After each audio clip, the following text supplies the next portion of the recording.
पांडवों को 12 वर्ष का वनवास और 1 वर्ष का अज्ञातवास मिला था। अज्ञातवास की शर्त रखी गई कि यदि इस दौरान पांडव पहचान लिए जाते हैं या मिल जाते हैं तो उन्हें फिर से 1 वर्ष का अज्ञातवास झेलना होगा। वे विराट नगर के लिए चल दिए। विराट नगर के पास पहुंचकर वे सभी एक पेड़ के नीचे बैठ गए। युधिष्ठिर ने बताया कि मैं राजा विराट के यहाँ कंक नाम धारण कर ब्राह्मण के वेश में आश्रय लूंगा।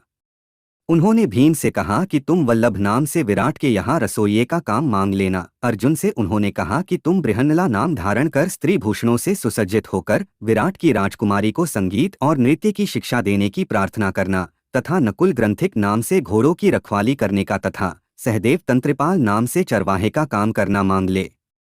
सभी पांडवों ने अपने अपने अस्त्र शस्त्र एक शमी के वृक्ष पर छिपा दिए तथा वेश बदल कर विराट नगर में प्रवेश किया।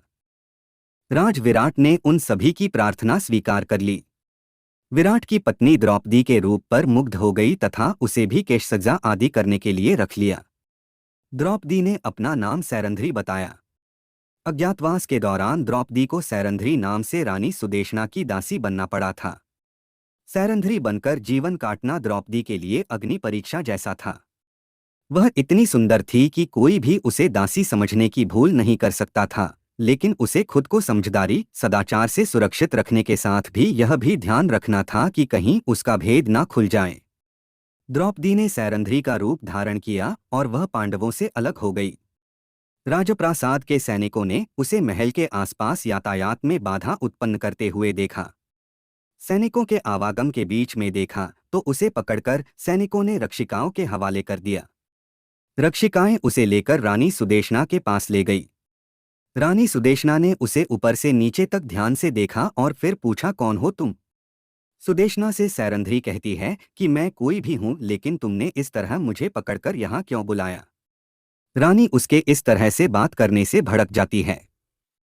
फिर सैरंध्री कहती है कि यदि मेरे पति आसपास होते तो मुझे पकड़ने के एवज में तुम्हारे सैनिकों की हत्या कर देते। तुम उनके पराक्रम को नहीं जानती हो। इस तरह रानी से उसका वाद विवाद होता है। अंत में रानी समझ जाती है कि यह कोई साधारण स्त्री नहीं, यह हमारे काम की हो सकती है। वह पूछती है कि घर कहाँ है तुम्हारा? यहाँ किसी संबंधी के पास आई हो? तुम्हारा पति कहाँ है? यह सुनकर सैरंध्री उदास होकर कहती है कि मेरे पति विदेश गए हैं। उनकी अनुपस्थित का लाभ उठाकर मेरे ससुर ने मुझे घर से बाहर निकाल दिया, क्योंकि हमने गंधर्व विवाह किया था। अब मेरा कोई घर बार नहीं और असुरक्षित हूं। रानी ने कहा कि तुम्हारे ससुर का नाम बताओ। यदि तुम्हारे पति ने लौटकर भी ससुर का विरोध नहीं किया तो सैरंध्री कहती है कि मैं अभी कुछ नहीं बता सकती, लेकिन यदि मेरे पति ने लौटकर भी मेरा साथ नहीं दिया तो मैं आपकी, उनका और उनके पिता का नाम गाम सब कुछ बता दूंगी। रानी सुदेशना को सैरंध्री पर विश्वास हो गया।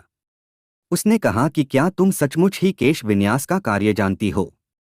अपने बालों की तो तुमने वेणी तक नहीं कर रखी। कौन मानेगा कि तुम्हें केश श्रृंगार की कला का कोई ज्ञान है? सैरंध्री ने कहा, मैं अपना केश विन्यास केवल अपने पति के लिए करती हूँ महारानी। वे लौट आएंगे और मुझसे प्रसन्न होंगे तो उनको रिझाने के लिए वेणी भी करूंगी और अपना श्रृंगार भी। महारानी बोली, बातें तो बहुत लुभावनी कर लेती हो, किंतु अपनी बात का प्रमाण दो तो जानूं। यह सुनकर सैरंध्री ने अपनी कला का प्रदर्शन करके महारानी को चमत्कृत कर दिया और वह उनके यहाँ उनकी दासी के रूप में नियुक्त हो गई। इसी तरह पांचों पांडवों ने भी अपने अपने तरीके से राजमहल में अपना स्थान बना लिया। एक दिन वहां राजा विराट का साला कीचक अपनी बहन सुदेशना से भेंट करने आया। जब उसकी दृष्टि सैरंध्री पर पड़ी तो वह कामपीड़ित हो उठा तथा सैरंध्री से एकांत में मिलने के अवसर की ताक में रहने लगा। यह बात द्रौपदी ने भीम यानी बल्लभ को बताई तो भीमसेन बोले, तुम उस दुष्ट कीचक को अर्धरात्रि में नृत्यशाला में मिलने का संदेश दे दो। नृत्यशाला में तुम्हारे स्थान पर मैं जाकर उसका वध कर दूंगा।